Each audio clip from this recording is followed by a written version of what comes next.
enfocarnos estrictamente en los cilindros.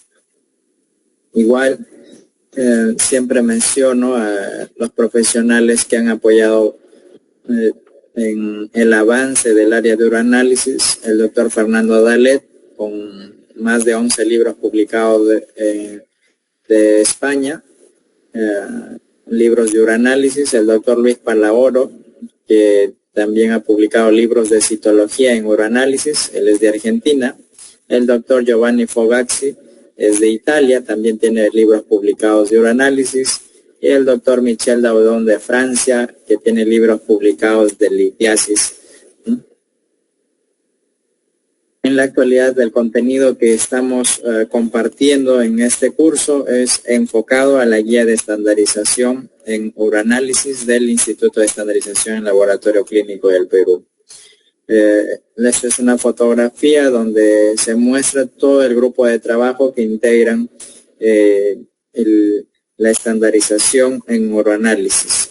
Son de diferentes países, como pueden observar, ahí están de México, también están mis compatriotas de aquí de Perú, de Centroamérica están representantes del país de Honduras, de El Salvador, de República Dominicana, también están de Argentina, de España, el doctor Fernando Dalet, que les mencioné, el doctor José Antonio Tesser Poloni de Brasil, también están representantes de Venezuela, de Colombia y también del país de Bolivia.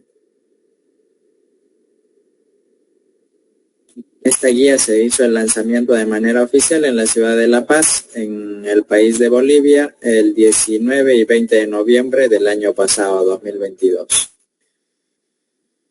Donde viajaron también los profesionales del laboratorio clínico de los diferentes países que formaron parte de este grupo de trabajo. Ahora sí, ingresamos al tema de cilindros en orina. Las recomendaciones que brindamos siempre es que la muestra de orina se debe recolectar de manera correcta para evitar la contaminación de la misma, ¿no? En el caso de las recomendaciones, siempre se aclara al paciente que debe ser la primera orina de la mañana, porque esta es la más concentrada, pero también si solamente el médico desearía que se haga un análisis de cilindros, también sería aceptable la segunda muestra de la mañana.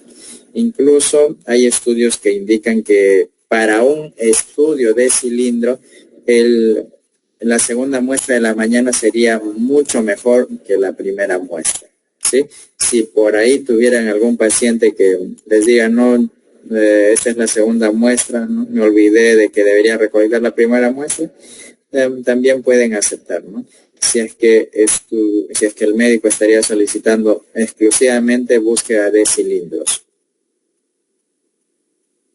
Otras consideraciones preanalíticas que se debe tener es en el área de recepción de los frascos de muestra de orina, se debe de preguntar al paciente que trae una muestra de orina para un examen completo de orina o para un examen general de orina, se debe hacer estas preguntas básicas. ¿Es deportista o profesional? ¿Realizó ejercicio de fuerza recientemente? ¿Compitió en algún concurso de maratón recientemente? ¿Visitó la playa recientemente? ¿Por qué? Porque todo deporte que implica el uso de fuerza, o si es que es un paciente que está en su primera semana de participación en un gimnasio, entonces podría haber la presencia de algunos cilindros, pero que no van a significar, digamos, una patología, o también podrían significar una patología, va a depender del tipo de cilindro que se encuentre. Entonces, por ejemplo, si hay un paciente que dice, no, he visitado las playas del Caribe, toda la semana pasada estuve en la playa, y si es que se encuentra, digamos, cilindros yalinos en ese paciente, por más que existan varias cantidades, o sea, podemos echar la culpa a que la presencia de esos cilindros se deben a una exposición prolongada al sol, ¿no? Que ha estado, digamos, mucho tiempo expuesto al sol el paciente. Entonces siempre se tendría que hacer las preguntas respectivas que les recomiendo en esta diapositiva. Ahora, en el caso de los pacientes que nos indican que están acudiendo recientemente por primera vez en su vida al gimnasio y están orinando sangre, entonces puede ser que esté reventándose, digamos, los músculos, que se estén rompiendo. Les hablo, digamos, de estos términos de manera grotesca para que me pueda dejar entender con el ejemplo, ¿sí? Entonces, hay una patología llamada rhabdomyolysis o rhabdiólisis, si no me equivoco, que implica en las personas que no han realizado ejercicio y que por primera vez acuden a un lugar donde van a realizar algún ejercicio que implica demasiada fuerza. Entonces puede haber un daño renal, digamos, que está apareciendo recientemente por la extremada fuerza que está realizando el paciente en estos tipos de ejercicio. Entonces es importante poder reportar en ese caso por los cilindros eritrocitarios, ¿sí? Los cilindros que tienen dentro del cuerpo glóbulos rojos, para que reciba un tratamiento temprano, ¿no? Ayer consideramos que para poder confirmar el pH de los cristales, que es importante, se debe utilizar el pHímetro. El día de hoy consideramos este accesorio que muestra ahí en la imagen al lado izquierdo, ¿no? Que este equipo se llama refractómetro. El refractómetro consideramos que también se debe de tener en el área de uranálisis para poder confirmar una densidad de manera correcta, ¿no? Y aquí también hay algunas consideraciones que uno debe de tener. La hora de recolección de la muestra, el estado de hidratación del paciente, en este caso, si es que el paciente está realizando ayuno prolongado, me refiero a que no solamente que no haya desayunado, sino que el día anterior o el día antes de ayer que no haya consumido nada, que esté en un ayuno prolongado, también puede ocasionar la aparición de los cilindros, ¿no? Ejercicio realizado recientemente, transpiración y uso de sustancias diuréicas podrían alterar un poco la concentración de la muestra, ¿sí? Este equipo llamado refractómetro es muy sencillo de usar, es muy práctico y su costo es muy accesible en el mercado, que ustedes pueden averiguar. Refractómetro, ojo, existen refractómetros para medir densidad de agua o de vino, de otras sustancias. El que ustedes deben de pedir, si es que se animan a comprar este equipito, tendrían que pedir un refractómetro para medir la densidad de la orina, ¿no? Y ustedes tienen que ver el rango. Por ejemplo, las densidades de agua y de otras sustancias tienen otros valores, otros rangos. Entonces tienen que asegurarse, antes de llevarse el producto a su laboratorio, tienen que asegurarse que los rangos de referencia que ustedes observan cuando ponen este accesorio en la vista, cuando lo llevan al ojo, ustedes van a ver, digamos, el rango de valores de densidad que se puede encontrar en orina. Esos rangos van de 1005 a 1040, ¿sí? Entonces tienen que asegurarse de ello para que les sirva el equipo que van a comprar. ¿Cómo funciona este equipito? Solo se pone una gota de la muestra de orina, se levanta, acá hay una tapa donde se ve en la punta del equipito, hay una tapa de plástico transparente, se levanta esa tapita, se coloca una gotita de la muestra de orina, luego se coloca la tapita de plástico y se observa, se lleva el equipito a la vista, se observa, nos va a arrojar aquí de manera de color azul nos va a señalar qué densidad es esa muestra de orina, ¿sí? Entonces es muy práctico, es muy sencillo. Y terminando ese procedimiento, lo único que hacemos es pasamos un papel toalla para limpiar y poder agregar la nueva muestra, ¿sí? Otras consideraciones de la fase analítica que recomiendo es que puedan también comprar algunas tinciones. La más conocida de las tinciones es el Steringheimer-Malvin. Las iniciales es la letra S y la letra M. Pero cuando analizamos exclusivamente cilindros, el que te podría ayudar también de gran manera es el colorante solamente Steringheimer, o sea que no tenga la composición que recomendó, digamos, Malvin, solamente que tenga la composición Steringheimer. Entonces esta tinción también ayuda de gran manera a poder colorear a los cilindros y nos da una mejor visualización, en este caso en el microscopio. Luego, en el tema de los microscopios, cuando uno desea tener una ayuda adicional del microscopio en el área de uroanálisis para poder estudiar o para poder identificar de manera correcta los cilindros, pues los microscopios de luz óptica no son de tanta ayuda, salvo que el profesional que está realizando la lectura sea muy experimentado. Entonces, es una recomendación, si es que ustedes tienen la posibilidad de poder comprar o si pueden solicitar que el hospital compre, tendrían que solicitar un microscopio que tenga filtros para campo oscuro, que tenga filtros para contraste de fase, para que tenga filtro de luz polarizada. Sería ideal, ¿no? En el caso de estos tipos de filtros, les voy a mostrar por la última diapositiva, agregué una imagen donde se puede observar de diferentes filtros una estructura y ustedes van a tener que identificar y van a poder ver, ¿no?, por qué se recomienda, digamos, este tipo de microscopios. El objetivo que se va a usar cuando reportamos o cuando realizamos la lectura de los cilindros es 10X.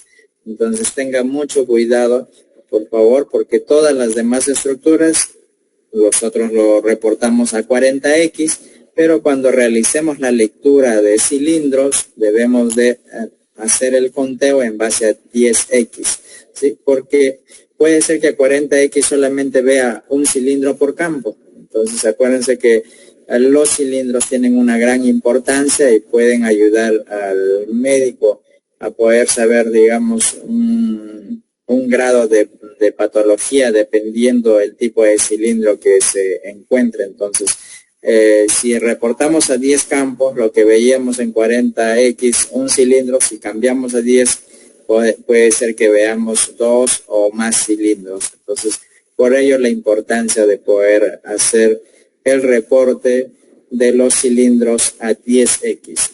Ojo, para la identificación y para ver la estructura interna, claro que usamos 40X, porque a 10X, digamos, se ve de manera panorámica nada más.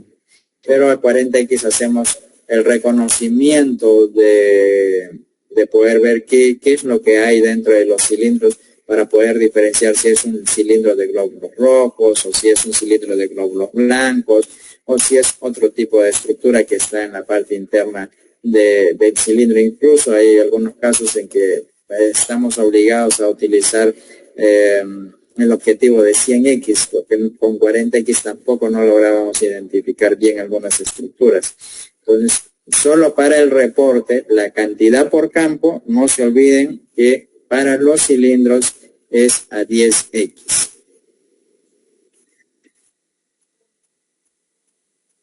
Existe la clasificación de cilindros comunes en orina. En este grupo puede existir la presencia de cilindros en personas sanas o porque han estado bajo ciertas circunstancias, ¿no?, que les he mencionado, que puede ser que el paciente esté en ayuno prolongado que haya ido a la playa y ha estado expuesto al sol, o podría ser que no sea ninguno de ellos y que sí tenga un significado clínico, ¿sí?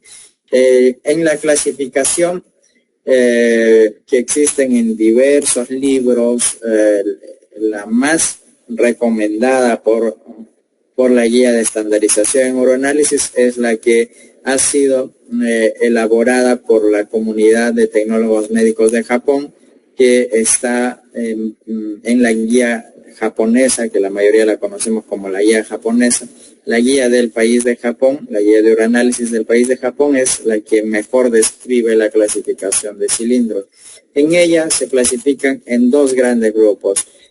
Un grupo de cilindros que tienen la matriz hialina y otro grupo de cilindros que tienen la matriz seria. Dentro de ellas puede haber cilindros hialinos con células renales, cilindros hialinos con células eritrocitarias, cilindros hialinos con células leucocitarias, cilindros hialinos con gotas de grasa, o también puede haber cilindros hialinos granulares. También podría haber cilindro de células, en este caso, tanto renales como otras células, que las que llamamos mixtas, o también la clasificación por la matriz seria, o sea que vendría a ser un cilindro serio, pero con células renales, o un cilindro serio con glóbulos rojos, o un cilindro serio leucocitario, un cilindro serio con precipitación de grasa. Entonces, la guía japonesa hace estas dos clasificaciones. Por la matriz que se observa, bien se puede considerar si son de matriz hialina o de matriz seria, ¿sí? Entonces, una forma de poder hacer una clasificación rápida, pero independientemente de la matriz, en este caso para nosotros poder reportar, no tanto nos vamos a guiar de la matriz, sino de lo que hay dentro de los cilindros. Entonces debemos identificar qué es lo que hay dentro de los cilindros para poder identificar directamente el nombre como cilindro tal, ¿sí? No vamos a decir matriz hialina de cilindro eritrocitario, no, de frente vamos a decir cilindro eritrocitario, independientemente si su matriz sea hialina o si su matriz sea seria, ¿sí? Vamos a iniciar hablando sobre los cilindros hialinos. En este caso, las fotografías que les voy a presentar hoy día, la mayoría está con tinción de Steringheimer-Malvin, o algunas de ellas con tinción de Steringheimer, solamente Steringheimer. Entonces, ¿por qué uso este tipo de fotografía? Porque deseo que cada uno de ustedes que está escuchando a través de las pantallas pueda poder al menos lograr identificar el cilindro en las fotografías, porque si les presento fotografías que son solamente con luz de campo claro del microscopio óptico, no van a poder diferenciarlos, digamos, en la estructura o el cuerpo del cilindro. No se logra ver muy bien en las pantallas. Es por eso que las fotografías que les voy a presentar están con tinción o con algún tipo de filtro de microscopio, ¿sí? Entonces, aquí en la imagen, por ejemplo, estas dos fotografías, tanto de la izquierda y de la derecha, que pueden observar, ambos están con luz de campo claro, pero teñidas con Steringheimer-Malvin. El del lado izquierdo tal vez no logren verlo muy claro, pero está en la parte inferior, digamos, el cilindro hialino más notorio. Y en la fotografía derecha sí se puede observar, digamos, un cilindro hialino alargado, ¿sí? ¿Cuál es el significado clínico que presenta el cilindro hialino? Nos menciona la guía que en individuos sanos, 2 o menos de 2 unidades por campo, los cilindros hialinos pueden considerarse como normales, pero si se encuentra un mayor número de condiciones, en este caso de cilindros, podrían representar que el paciente ha estado expuesto a ejercicio extenuante, o tal vez ha estado en ayuno prolongado, o tal vez está con deshidratación, o lo que les he mencionado, ha estado el paciente expuesto al calor. No solamente expuesto al calor, puede ser que tenga fiebre, o ahora, desde el año 2000, se ha aumentado bastante las investigaciones de que hay personas que se estresan o son muy coléricos, y que esto también va generando diferentes enfermedades, como por ejemplo hay gastritis por estrés. Entonces, tipo esta enfermedad como gastritis por estrés, donde se hacen todas las pruebas y no se encuentra al Helicobacter pylori, que es la que genera mayormente la gastritis, esa bacteria, ¿no? Al no encontrar esta bacteria, no, se le conoce que la gastritis no es generada por la bacteria, sino es generada por el estrés de la persona, ¿no? Que reniega mucho, o que se pone triste frecuentemente, o diversas causas del comportamiento del ser humano. Entonces, también cuando el paciente está con un estrés psicológico severo, puede haber también la presencia de estos cilindros hialinos. Además, también se ha encontrado esta presencia de cilindros después de una dosis oral de furosemida o de ácido etacrínico. Entonces, también, si es que observan estos cilindros, se tendría que preguntar al paciente si ha tomado o no alguna de estas dos sustancias. Desde el punto de vista patológico, los cilindros hialinos aumentan en la glomerulonefritis aguda, en la pielonefritis y en la nefropatía crónica y en la insuficiencia cardíaca congestiva aguda. Vamos a pasar a ver los cilindros granulares. Los cilindros granulares, como su nombre indica, tienen una característica de gránulos sobre el cuerpo, una especie de arenilla que está sobre el cuerpo de la matriz del cilindro. En esta fotografía es también una muestra coloreada con Sternheimer-Malvin. Los gránulos son gruesos y ocupan una totalidad del cuerpo del cilindro. ¿Cuál es el significado clínico de los cilindros granulares? Estos están presentes en necrosis tubular aguda y glomerulonefritis. En pacientes con enfermedad renal, estos cilindros granulares suelen ir acompañados de cilindros celulares. Esos cilindros celulares pueden ser leucocitarios o pueden ser también eritrocitarios. Los cilindros granulares anchos suelen indicar mal pronóstico, ¿sí? Entonces, la guía nos da una idea de que existen cilindros granulares que son delgados y existen cilindros granulares, digamos, que son más anchos o gruesos, ¿no? Que tienen el cuerpo más ancho. En pacientes que han realizado ejercicio intenso, esporádicamente pueden encontrarse estos cilindros. Vuelvo y repito, por eso se debería de preguntar cuando se recibe en la toma de muestra, en el área de toma de muestra, cuando se recepciona los frascos de orina, se debería de preguntar si el paciente realiza o no ejercicios para poder tener un mejor panorama del pronóstico, si es que observamos este tipo de cilindros. No está clara la diferencia entre los cilindros granulares finos y gruesos. Hay algunos que vemos nosotros en las redes sociales que reportan cilindros granulares finos y en otras imágenes reportan cilindros granulares gruesos. Ante este tipo de reportes, todavía la literatura no ha dado por sentado, las investigaciones todavía no han confirmado en su totalidad en que digan, ¿no?, que si es que uno ve cilindros granulares finos representan mayor patología que encontrar cilindros granulares gruesos, o a la inversa. Hasta la actualidad aún se sigue todavía en discusión cuál de ellos sería más patológico que el otro. Cilindros serios. En el caso de los cilindros serios, en esta fotografía también está con tinción Sternheimer-Malvin. Esta fotografía es tomada con campo claro, con un microscopio óptico, con el que contamos en la mayoría de nuestros laboratorios, ¿no? Se observa la formación, digamos, como que si es que la estructura tuviera fraccionamiento o que tuviera pequeñas divisiones. Eso es una característica, digamos, muy reconocida para este tipo de cilindros, los cilindros serios. ¿Cuál es el significado clínico? Los cilindros serios, cuando están presentes, siempre son patológicos. No se olviden, siempre son patológicos. Indican éstasis prolongada y obstrucción tubular.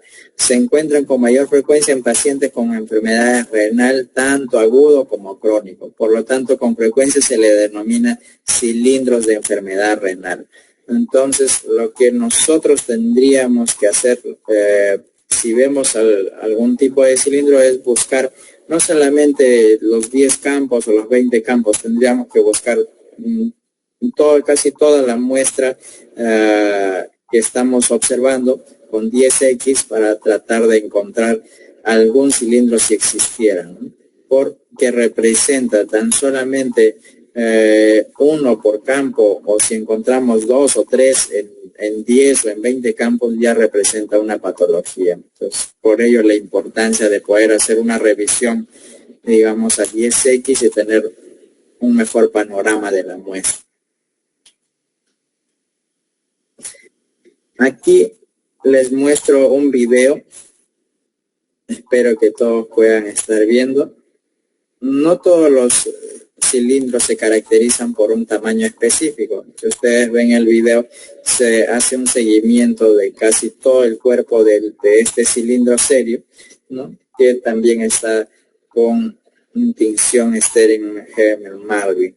Entonces, se puede observar su prolongación, que es muy larga, pero se han observado el final del cuerpo de este cilindro serio tiene una característica muy peculiar que parece como si es que se hubiera cortado, pero tiene una característica de este corte que no tiene los otros cilindros. Entonces, por esta característica, en uno de los extremos del cuerpo podemos también identificar que es un cilindro serio. Aquí les voy a mostrar otro video. También está coloreada con tinción Stering-Hermann-Malvin. En la clase 5 vamos a hablar sobre las pruebas de solubilidad, las pruebas en este caso de orina que son teñidas. Voy a hacer lo posible de proyectarles un video donde se muestra el paso a paso de cómo se hacen las tinciones. No es difícil, es muy fácil. Solamente es tener el colorante y luego agregar un pequeño volumen en el sedimento, mezclar y esperar 1 minuto, 2 minutos, exagerando para que pueda agarrar bien la coloración, y cargar 20 microlitros en la lámina y podemos verlo en el microscopio. Ahí se notan de esta manera que para mí es una maravilla inmensa que se puede apreciar de manera muy fácil las características de los cilindros, ¿no? Nos ayuda grandemente.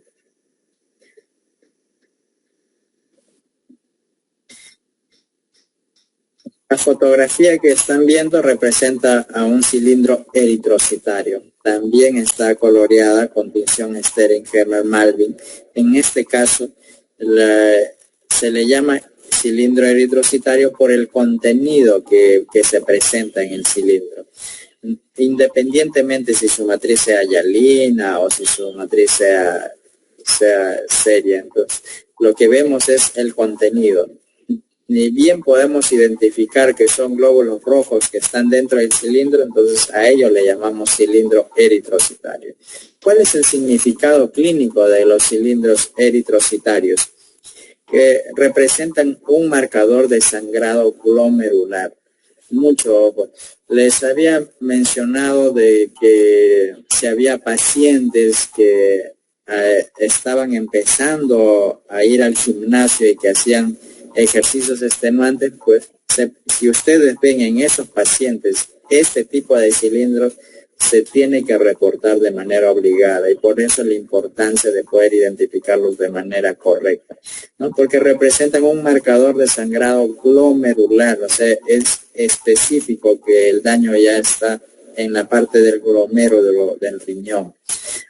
También nos indica la guía de estandarización que más a menudo se encuentran con enfermedades que afectan principalmente el glomérulo, como la glomerulonefritis, o también en este caso postestreptocóxica aguda, infección por las bacterias, o también por motivo, la búsqueda sistemática se debe realizar en todos los pacientes que se observaran hematuria, o sea, si es que vemos que hay glóbulos rojos en la muestra, tenemos que hacer una revisión con 10X de todo el cuerpo de la laminilla, en este caso donde está la muestra, tenemos que hacer una revisión con 10X, viendo lo posible si encontramos o no alguna estructura que podría ser cilindro, y si encontramos pasamos a 40X y tratamos de ver si son cilindros eritrocitarios o no. Si aún a 40X no lo podemos identificar qué es lo que hay dentro del cilindro, podemos pasar a 100X, pero tendríamos que reportarlos de manera correcta. En este caso, son característicos en el síndrome nefrítico, también en nefritis intersticial aguda, y repito, ocasionalmente se pueden observar los cilindros eritrocitarios en la orina de pacientes sanos después de un ejercicio intenso. Entonces, también en estos pacientes se tendría que reportar para hacer un seguimiento, ¿sí? Porque uno no se sabe si va a ser patológico o no en estos casos de los pacientes que hacen ejercicio extenso. Los cilindros leucocitarios también podrían hacernos confundir si es que nosotros no tenemos, digamos, un mayor entrenamiento en la identificación de los cilindros.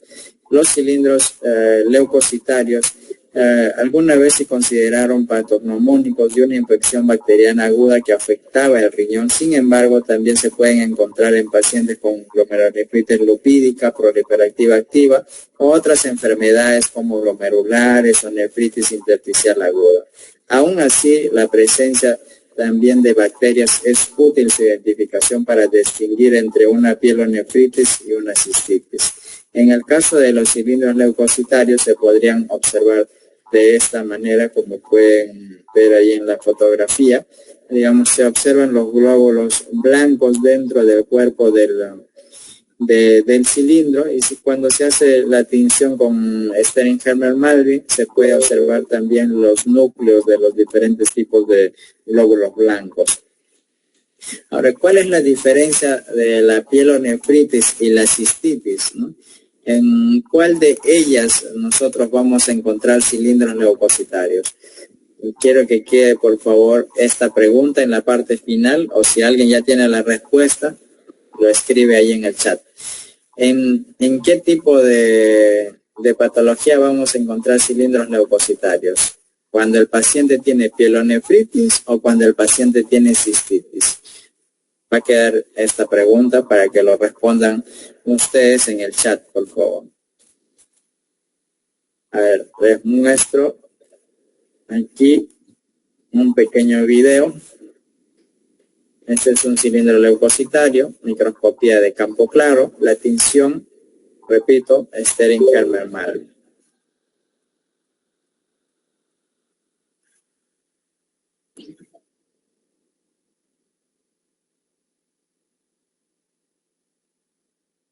Ahora, también podemos tener confusiones si no conocemos muy bien la diferenciación de un cilindro con otro.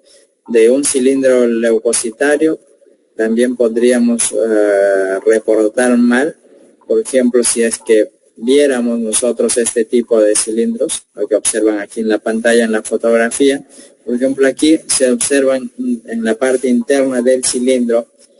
Imagínense que si no estuviera con tinción, o sea, sería mucho más confuso. que solo las personas que tienen mucha experticia pueden diferenciar rápidamente sin tinción. Pero en este caso, recomiendo a nosotros los que están aquí capacitándose y desean aprender cómo poder diferenciar o cómo poder reportar las estructuras de uranálisis, recomiendo que deben de utilizar alguna tinción para que puedan ayudarse en la identificación.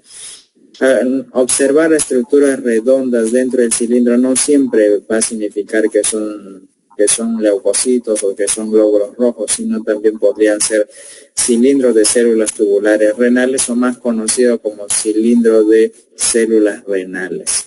¿Cuál es el significado de poder encontrar, en este caso, cilindros de células renales? ¿Cuál es la importancia? El significado clínico nos menciona en la guía de estandarización que se encuentra en todas las condiciones asociadas con daño tubular severo, como necrosis tubular aguda y nefritis intersticial aguda, de cualquier causa que pueda ser provocada por metales pesados, que puede ser provocada por medicamentos. El día de ayer, cuando hablamos de cristales, les mencioné también la importancia de identificar los cristales, porque puede ser que ocasione algún daño en el paciente, ¿sí?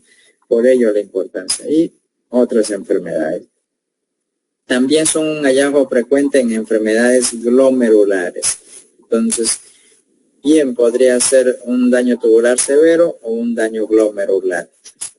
Pero de que hay un daño en el riñón, hay un daño. O sea, cuando vemos este tipo de cilindro, acuérdense que es netamente patológico. De este tipo o cualquier otro cilindro que se observa, jamás consideren que no tendría relevancia su reporte. Digo esto porque muchas veces llega al laboratorio muestras de poco volumen y a veces uno no quiere procesarlas, ¿no? Pero si observamos con el poco volumen alguno de estos cilindros, o sea, ya está con el diagnóstico del paciente, ya puede recibir un tratamiento o sería necesario algunos análisis o exámenes para complementar el diagnóstico, como ecografía, otro tipo de exámenes. Pero muchas veces el laboratorio, si es que ve que hay alguna contaminación en la muestra, ya no lo procesa, ¿no? Entonces yo recomiendo que se debería de procesar todas las muestras. Existen laboratorios, si bien es cierto que en la actualidad están certificadas con ISO 9001 o están acreditadas con la ISO 15189 y les exigen que las muestras que están contaminadas no se deben procesar, sino se deben rechazar. Para esos casos yo recomiendo que el laboratorio puede anotar en su registro de que llegó una muestra contaminada para que puedan tener ellos la estadística y para que ellos puedan saber cuántas muestras contaminadas ha llegado cada día, cada semana, cada mes y cada año. Es necesario que tengan el registro de ello porque la acreditación así lo exige, ¿no? Lo exige que todo se tenga registrado. ¿Para qué? Para que exista una mejora continua, una mejora permanente. Entonces, en esos casos, recomiendo que sí puedan hacer la anotación en su registro y que sí llegó una muestra contaminada, pero también recomiendo que se debe de procesar, porque puede ser que ese paciente ya no traiga una nueva muestra, ya no volvamos a ver al paciente. No todos los pacientes se van a hacer el seguimiento con nosotros. Puede ser que vaya a otro laboratorio que no reporte, digamos, la presencia de estos cilindros y no se le haga seguimiento a la patología del paciente. Entonces, por lo cual recomiendo que sí se anote que llegó la muestra contaminada, pero si hubiera cualquier estructura patológica en la muestra, que se debería de reportar. También se le debería de explicar al paciente cómo debería recolectar la muestra de manera correcta. No podemos exigir al paciente que traiga una nueva muestra sin que se le haya explicado al paciente cómo debería de recolectar la muestra de manera correcta. Ojo, si el paciente tuviera conocimiento de conocimiento legal y el laboratorio que le está exigiendo traer una nueva muestra no le ha dado las recomendaciones correctas, el paciente está en su derecho de manera legal en poder hacer una denuncia, ¿no? Porque el laboratorio no le ha explicado cuáles son las formas correctas de recolectar la muestra. Entonces, ahí hago hincapié. Siempre que se va a rechazar una muestra y sus jefes o los médicos, puede ser que en su institución no les dejen procesar ese tipo de muestra, deberían de explicar a todos los pacientes de cómo se debería recolectar de manera correcta y asegurarse de que el paciente ha entendido esa explicación. Es por eso que nosotros en la página de YouTube del Instituto de Estandarización en Laboratorio Clínico del Perú hemos subido algunos videos. Si ustedes buscan cómo recolectar la muestra de manera correcta, van a encontrar que existe un video para pacientes mujeres, existe otro video para pacientes varones, existe otro video para bebitos varones y otro video para bebitas mujeres. Explicamos el paso a paso, qué es lo que el paciente debe de realizar y qué es lo que no debe realizar días anteriores también. Ahora voy a pasar a la siguiente diapositiva y aquí les voy a mostrar un video que se muestra cilindro de células tubulares renales, o que también se le conoce como cilindro de células renales. Con cualquiera de los dos nombres que ustedes reportan no hay ningún inconveniente, así que a la mayoría reportan como cilindro de células renales, pero el nombre completo será cilindro de células tubulares renales. No hay ningún defecto si se reporta con alguna de ellas. Voy a reproducir este video del lado derecho. Bueno, para mí está hacia el lado derecho. Espero que ustedes puedan estar viendo cuando se hace el movimiento del micrométrico. Se puede ver, digamos, la forma circular que tienen estas células, de las células renales, y también se puede observar conforme se va moviendo el micrométrico, se puede observar el núcleo de la mayoría de las células. Pero es necesario que uno puede tener, digamos, un conocimiento básico en cómo identificar un cilindro de otro. Entonces, es por eso que he tratado de incluir algunos videos para que ustedes tengan un mayor panorama en la identificación de cilindros. Esta imagen, este video, es de un cilindro también de células tubulares renales, pero aquí no se ha usado la tinción Steringheimer-Malvin. Aquí se ha usado azul de toluidina. También es un excelente colorante que te ayuda a poder identificar más que todo las células. Pero si ustedes ven aquí, cuando se hace el movimiento del micrométrico, también se observa de manera espectacular el cuerpo que está dentro de esta matriz del cilindro, los cuerpos redondos de las células tubulares.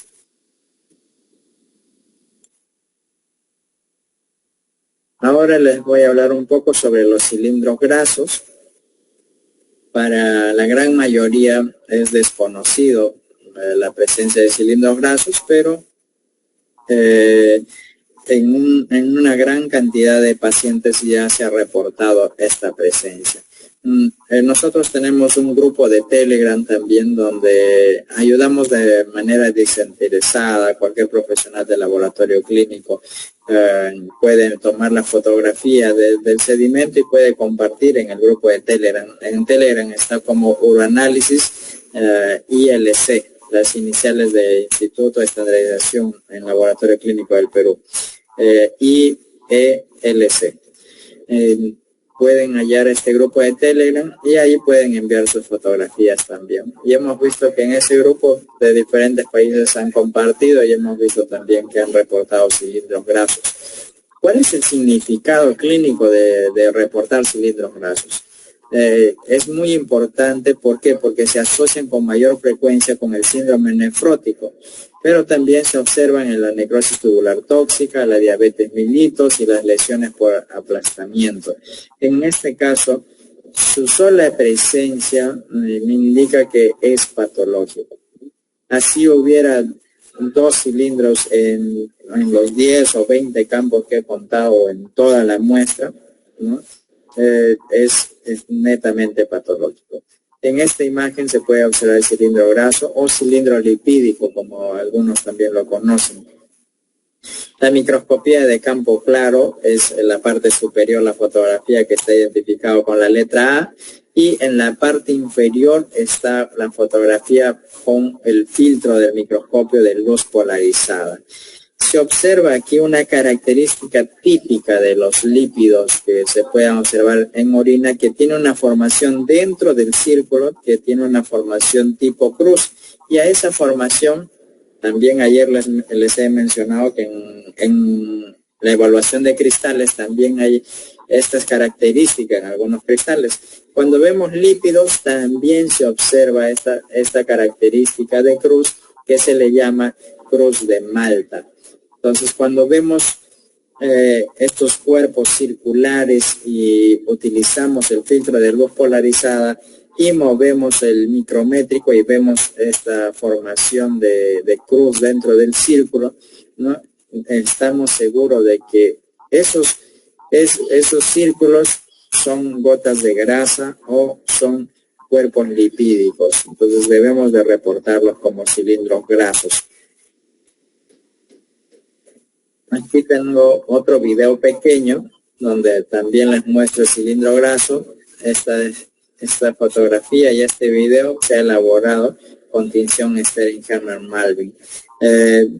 Esta fotografía y el video y todos los anteriores que les he mostrado se ha podido obtener gracias al apoyo del profesional de México, del colega Héctor Bautista del país de México. Aquí pueden ver, estoy reproduciendo el video al lado derecho. Cuando se mueve el micrométrico, se puede ver que dentro del cuerpo del cilindro hay unas estructuras circulares, como gotitas, una especie de gotitas que se ve dentro del cuerpo del cilindro y también está adherida a las células que se encuentran en la parte interior de este cilindro. Entonces, cuando movemos, voy a repetir el video, cuando movemos el micrométrico, se puede observar, en este caso, esos círculos pequeñitos que están, ¿sí?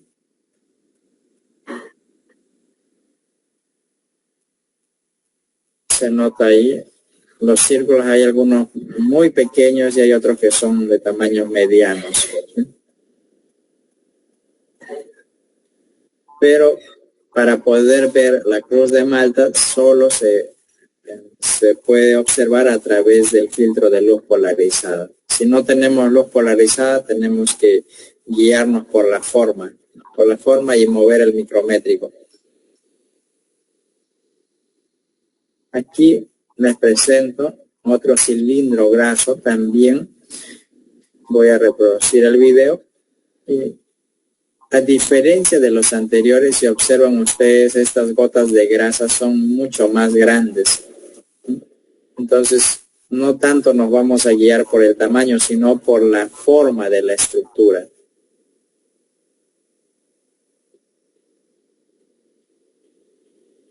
Con que veamos 1 o 2 cilindros en toda la muestra, ya el médico va a iniciar el tratamiento o le va a hacer seguimiento a ese paciente. Es extremadamente patológico.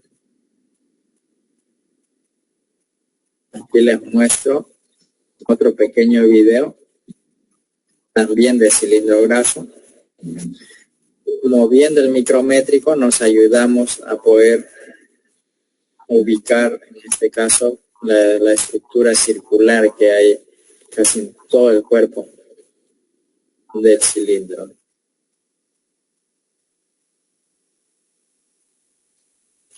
Ahora, estos cilindros que que acabamos de ver de los cilindros grasos pueden ser confundidos con otros cilindros, pueden ser confundidos con cilindros con cristales, por ejemplo, cuando contienen sales amorfos como uratos o fosfatos, ¿no? Más que todo con los uratos, porque hay sales de uratos que tienen formación redondita y que no es típico de arenilla como se puede observar aquí en la fotografía, sino que tienen una formación circular y que son de tamaños pequeños o medianos. Entonces también nos puede confundir, pero moviendo el micrométrico podemos ver, digamos, la clara formación de las gotitas de grasa, ¿no?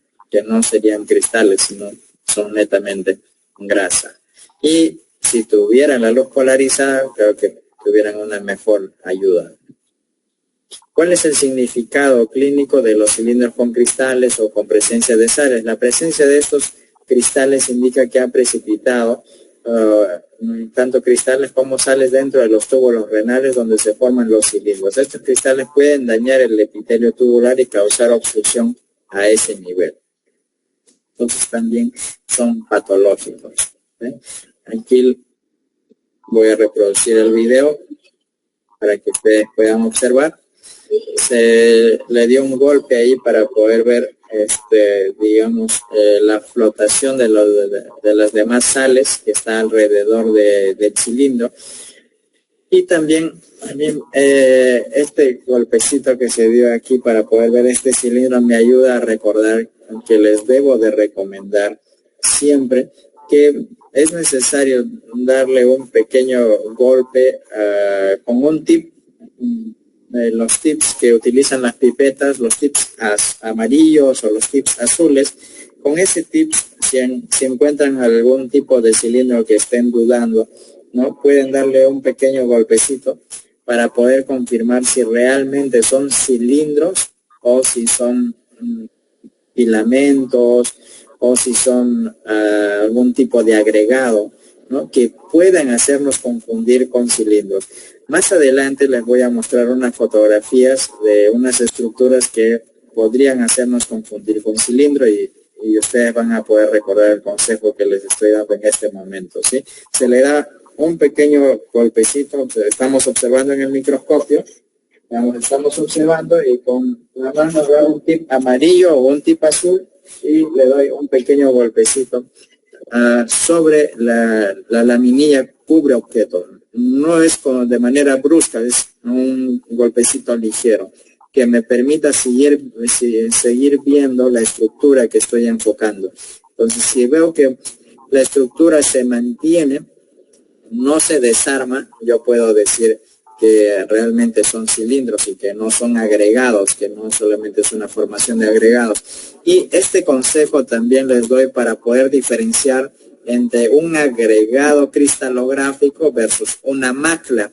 Si es que ustedes le dan un pequeño golpecito y si ven que se desarma, entonces no es una macla en el caso de la identificación de cristales, sino que la estructura que se está observando era un agregado cristalográfico, un agregado de cristales, ¿sí?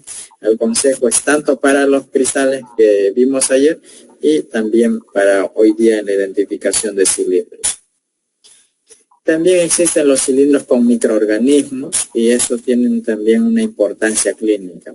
Si se observan cilindros bacterianos en pacientes, por ejemplo, con pielonefritis, se han encontrado cilindros fúngicos también en la orina de pacientes con candidiasis visceral y también su sola presencia sugiere fuertemente un compromiso del parénquima renal por una infección de microorganismos.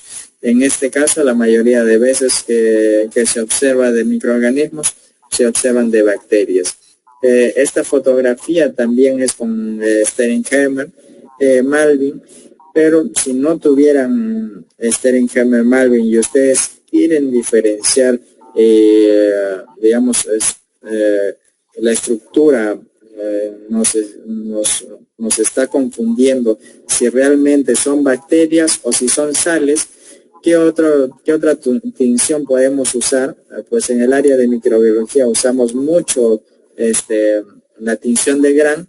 Podemos ayudarnos con una tinción de Gram para poder ver si son bacterias o si son sales, ¿no? Si son bacterias, pues se van a colorear, pueden ser bacterias gran negativas o gran positivas y la van a poder ver con esa tinción en la muestra de orina. La tinción es muy similar a la tinción de Gram que se hace en el área de microbiología.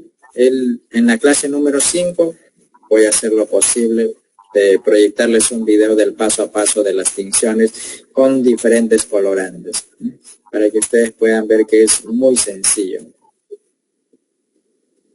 Cilindros pigmentados. ¿Cuál es el significado clínico de encontrar cilindros pigmentados? En la actualidad se han reportado 3 tipos de cilindros pigmentados. Dentro de ellas, cilindro pigmentado por los hematíes mismos, o sea, por la hemoglobina, que se han lisado, o también cilindros pigmentados por mioglobina, en este caso por una lisis de células musculares, o también cilindros pigmentados por bilirrubina. De esos 3, en la guía de estandarización no recomendamos nosotros reportar el cilindro de bilirrubina, ¿no? O sea, no recomendamos el reporte de ese nombre, porque la coloración netamente es, digamos, por la patología que ya sufre el paciente que tiene un daño hepático. Pues simplemente reportar si es que es un cilindro leucocitario o si es que es otro tipo de cilindro, pero no hay la necesidad de reportar cilindro pigmentado por bilirrubina.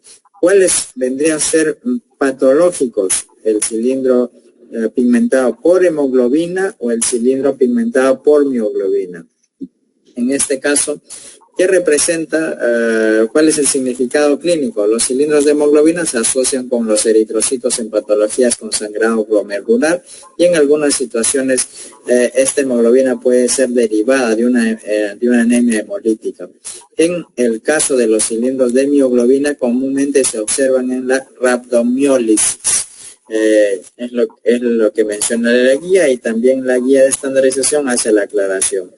Por último, los cilindros de bilirrubina se observan en pacientes con enfermedades hepáticas, sin embargo, estos no es necesario reportarlos, ¿no? ¿Sí?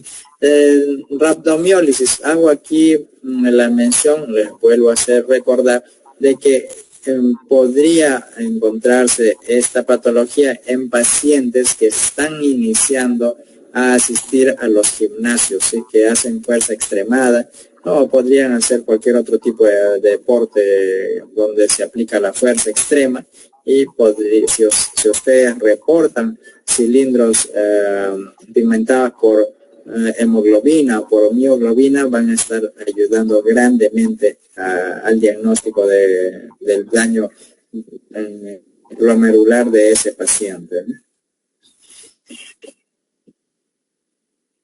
En estos últimos años, las investigaciones también han demostrado que representa patología severa, en este caso, si es que se encuentran las muestras de orina, los cilindros baculares. Años atrás no se tomaba en cuenta estos cilindros, pero los estudios han demostrado, y también en la guía de estandarización nos menciona el significado clínico de poder observar este tipo de cilindros baculares. Si es que ustedes observan la imagen, tal vez nos puede hacer confundir con los cilindros lipídicos, ¿no? O tal vez, si no tuviéramos una tinción, pudiéramos ver los círculos grandes o los círculos pequeños y podría ser muy confuso. Pero los cilindros baculares, como su nombre mismo indica, las estructuras representan esta forma bacular en la parte interna del cilindro, y el significado clínico que nos da es que los cilindros baculares pueden ser granulares o pueden ser serios. Lo que interesa es que se observen las vacuolas de diferentes tamaños. Estos cilindros se observan a menudo en casos graves de nefropatía diabética y suelen ir acompañados de proteinuria también, proteinuria grave o función renal reducida. Entonces es muy importante poder identificar esta estructura de cilindro.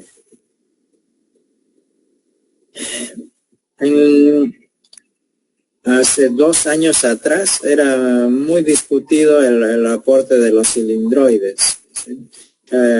Gracias al apoyo de los profesionales que envían imágenes por las redes sociales o por el grupo de Telegram del instituto, ¿no? Hemos podido encontrar que muchos han encontrado esta característica y los libros lo han llamado cilindroide a estas características que no tienen una formación completa del cilindro, sino que tienen una especie de cola ancha en uno de los extremos, y la postura es que este cilindro ha salido antes de tiempo, no ha terminado su formación completa. Pero en la guía de estandarización se hace la siguiente recomendación, que este tipo de estructura que se llama cilindroide se debe de considerar como un cilindro, como un cilindro. Lo podemos identificar dependiendo de su matriz, si es cilindro hialino, si es un cilindro leucocitario, eritrocitario, si tuviera alguna estructura en el cuerpo, y se debe reportar junto con los demás, ¿no? Como un cilindro. Hay alguien que tiene el micrófono abierto. Está con su niño, por favor, apaguen un momentito, vamos a llegar en breve a la fase de preguntas, ya estamos acabando. Los cilindroides en la guía de estandarización de uroanálisis se recomienda que se debe enumerar igual que los cilindros que hemos hablado anteriormente, de cualquiera de los cilindros que hemos mencionado. Se debe considerar como un cilindro. A diferencia del grupo anterior, acá he puesto en rojo para tener en claro, existen también estructuras que pueden ser parecidas a los cilindros y pueden confundirnos. Para reducir el error de identificación, se debe usar tinciones y luz de campo oscuro o luz de contraste de fase. Estos de acá, en la imagen que pueden observar, da una idea de que fuese un cilindro, pero en realidad es un pseudocilindro. Esta fotografía también está en la guía, es el ejemplo típico de un pseudocilindro. ¿Tiene significado clínico? No tiene significado clínico. Entonces, cuando una estructura no tiene significado clínico, no es necesario reportar. Valga la redundancia, que no tener significado clínico, ¿cuál sería el interés de poder reportar? Al médico no le va a ayudar en nada. Entonces, lo que nosotros tenemos que hacer es poder topar con un tip y ver si es que se destruye o se deforma el cuerpo, para darnos cuenta si es un pseudocilindro o no. Y también, si pueden ver la forma, ¿no? Es muy parecida a los cilindroides, pero los cilindroides sí tienen una formación de cilindro típico, solo que va acompañada como de una especie de cola o de flagelo, digamos, vulgarmente expresándome para poderme darme a entender en el ejemplo, ¿no? Pero en el caso de los pseudocilindros no se observa el cuerpo común de un cilindro. Ya con la práctica y con las coloraciones que vamos a ver en la clase número 5, ustedes van a poder tener una mejor ayuda en la identificación de estas estructuras. ¿Qué nos menciona la guía de estandarización de estas estructuras? Estas estructuras no tienen significado clínico y representan la compactación o la aglomeración de diversos elementos, como pueden ser cristales, como pueden ser partículas granulares o partículas de células, o son originadas por la centrifugación y no aparecen en la orina no centrifugada. También, similar al consejo que les di ayer en algunos cristales que tenían forma de aspa de molino, que si nosotros vemos en el microscopio y queremos confirmar, agarramos la muestra que no está centrifugada, homogenizamos tipo un hemograma la muestra de orina unas 8 o 10 veces, y de ahí absorbo y cargo en en la lámina, observo en el microscopio, y si no observaba esa característica, yo podía decir que no era esa estructura, y si observaba en la muestra que no estaba centrifugada, podía decir que sí era determinado cristal. La misma recomendación es aquí. Si no aparece estas estructuras, digamos, de los cilindros en las muestras no centrifugadas, podríamos echarle la culpa a que han tenido esta formación por la alta velocidad que estamos centrifugando la muestra de orina. También ayer les aclaré que la muestra de orina se debe centrifugar a 400 gravedades o 400 RCF. Estas estructuras no deben confundirse con verdaderos cilindros, ya que pueden asumir una forma algo cilíndrica, pero se puede distinguir de los verdaderos cilindros porque no tiene una matriz hialina central sólida y en un borde limitante exterior visible y bien definido. Vamos a pasar esta imagen. Deseo por favor que lo vean y puedan escribir en el chat cómo reportarían esta estructura. El de la izquierda y el de la derecha son lo mismo. Pero en el chat, por favor, escriban ahí cómo reportarían ustedes esta estructura.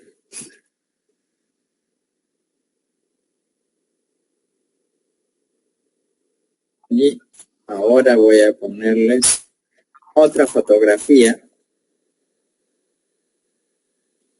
La estructura anterior, esta de aquí, les presento gracias a la cortesía de un colega, de un profesional también del laboratorio clínico del país de México. Su nombre es Francisco Pinzón Herrera, del país de México. Él envió estas dos fotografías al grupo de Telegram de Uroanálisis y gracias a ello ustedes pueden observar, digamos, esta formación que tiene. Pero me gustaría que ustedes comenten cómo reportarían ustedes, si ustedes estarían viendo esta muestra, cómo reportarían esta estructura, digamos, en el resultado del paciente, ¿sí? Y esta siguiente imagen está numerado. Esta imagen es cortesía del doctor Jay Selter del país de Estados Unidos. En esta fotografía hay cuatro imágenes de la misma estructura con diferentes filtros del microscopio. El filtro 1 es el de campo claro, que es el que tenemos la mayoría en nuestros microscopios. El filtro 2, también deseo por favor que escriban en los comentarios a qué tipo de filtro corresponde esta fotografía de tipo 2. El filtro 3, también deseo que escriban ahí en los comentarios a qué tipo de filtro de microscopio corresponde esta fotografía del filtro 3. Y el filtro 4, también deseo que escriban en los comentarios a qué tipo de filtro de microscopio corresponde. A ver si es que me he dejado entender con los ejemplos. Ayer hemos podido ver también imágenes de cristales con el filtro 4. Ahí ya le estoy dando una pista a los que asistieron a la clase de ayer, ¿sí? ¿Cuál es la diferencia en este caso? En el de campo claro tal vez solamente veamos los círculos, pero en la imagen número 2 ya esos círculos tienen un brillo. Y en la imagen 3 tienen un mayor brillo, y en la imagen 4 esos círculos ya puedo verlos yo con la característica típica de una cruz dentro del cuerpo de esos círculos, ¿sí? Entonces, ¿qué estructura sería y qué filtros son los que se están usando? Eso ha sido la ponencia de hoy día con referencia a cilindros. Espero poder leer los comentarios.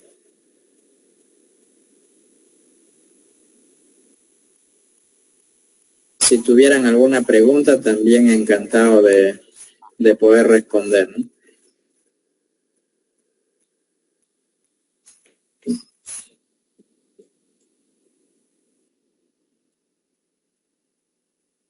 A ver, estoy leyendo los comentarios.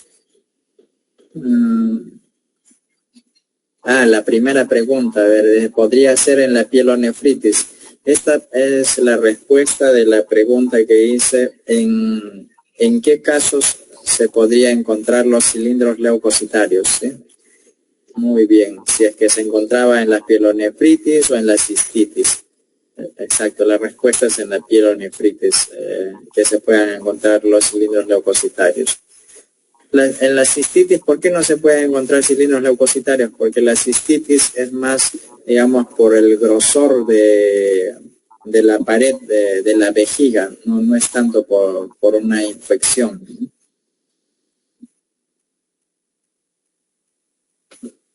Gracias, Daisy, por la respuesta y excelente en la deducción, ¿no? Annalí Rosemary Gómez respondió cilindros con cristales a la imagen que les pregunté.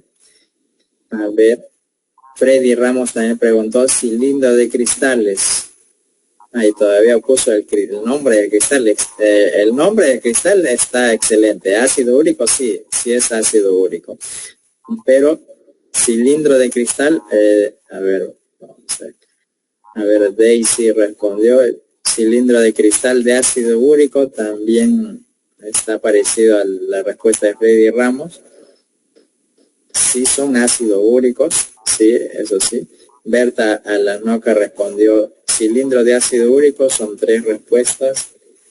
Annalí Rosemary Quispe respondió, cilindros grasos, supongo que se está refiriendo a la última imagen donde están 1, 2 y 3, 4 filtros de diferentes filtros. Sí. Cilindro graso, sí, esa imagen representa el cilindro graso. Annalí Rosemary, bien la respuesta ahí.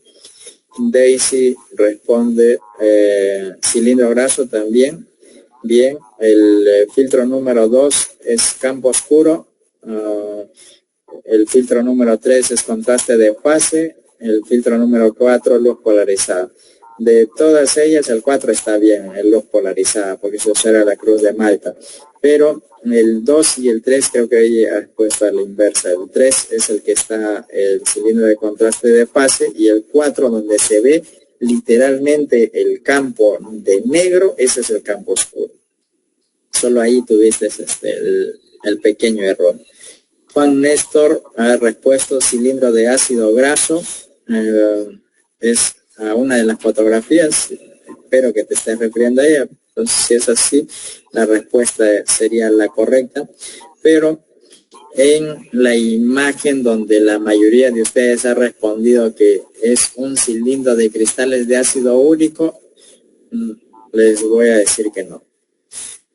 ¿Por qué no? Porque si ustedes observan, solamente se observan puros cristales, pero no hay ninguna matriz de cilindro, ni a los costados, ni alrededor, ni nada. Solamente se ve un cristal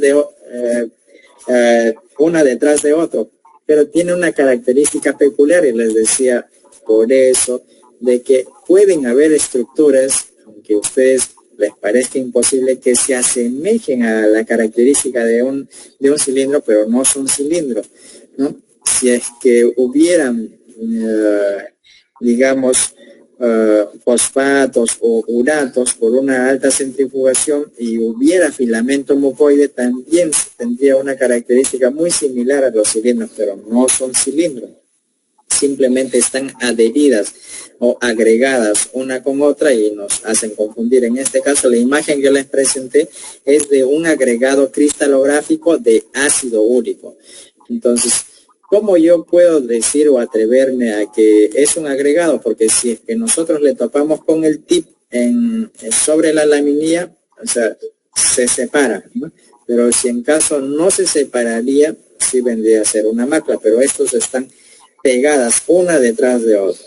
¿Cómo se ha dado esa formación? Debe ser que ha sido centrifugada a una alta revolución. Por eso la importancia de cómo deberíamos de reportar.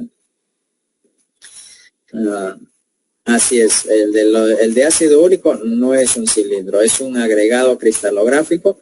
Todos esos cristales eran ácido úrico. No se preocupen, estamos aquí justamente para aprender. Ahora sí, en el chat, por favor, escriban las preguntas para poder leer las preguntas sobre los cilindros que hemos hablado hoy día. Gracias a todos los que han participado con las respuestas. Excelente. Todos estamos aquí porque deseamos aprender, ¿sí? No hay ningún problema. Les repito que tenemos un grupo de Telegram. Si ustedes tuvieran alguna estructura que no pueden diferenciar bien, le pueden tomar la fotografía y envían al grupo de Telegram. El nombre del grupo de Telegram está como Uranalysis ILC. Igual también me pueden escribir al WhatsApp. En todas las diapositivas ahí se proyecta el número de WhatsApp mío. Pueden escribirme ahí y les puedo compartir el link del grupo de Telegram. A ver, vamos a ver las preguntas. Daisy pregunta, ¿podría indicarnos sobre la tinción de cilindros con microorganismos, con tinción de Gram? Sí, ahorita estamos en la clase 2. Estamos en la clase 2. En la clase 5 vamos a hablar sobre tinciones y también sobre solubilidad. Les voy a proyectar un video donde un colega de México está realizando las tinciones con diferentes colorantes, ¿sí? No se preocupen. Les voy a compartir el video para que todos lo puedan ver. Pero te adelanto que la tinción de Gram para poder ver bacterias en las muestras de orina es similar a la tinción de Gram que se hace en el área de uranálisis.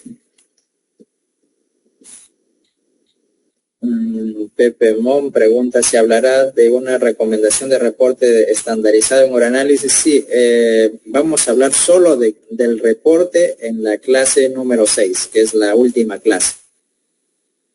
A los participantes del país de Bolivia, tengo entendido que les van a entregar en físico una guía, un libro de la guía de estandarización en uranálisis en físico. A los participantes de Bolivia les van a entregar este libro, a los que se han inscrito a este curso, ¿sí? En la clase número 6, hoy día estamos en la clase número 2, en la clase número 6 vamos a hablar solamente del reporte, de cómo se debe reportar cada estructura. Si hubiera alguna otra pregunta, ahorita estoy leyendo el chat. O también si es que alguien puede activar su micrófono y puede decirme su pregunta.